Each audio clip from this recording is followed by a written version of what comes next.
আজকে সকালে একজন আসামি গ্রেফতার করতে সক্ষম হন।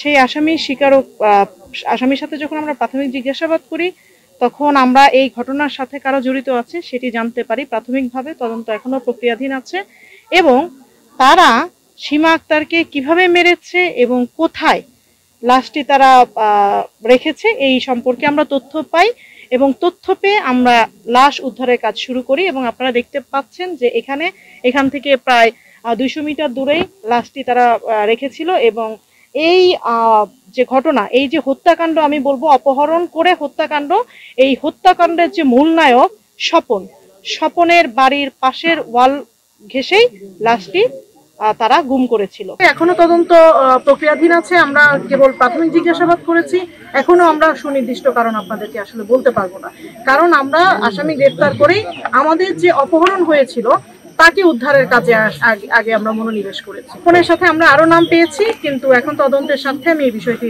প্রকাশ করব না। নগদে 500 টাকা বা তার বেশি পেমেন্টে পেতে পারেন ঢাকায় জমিসহ 20 কোটি টাকার পুরস্কার।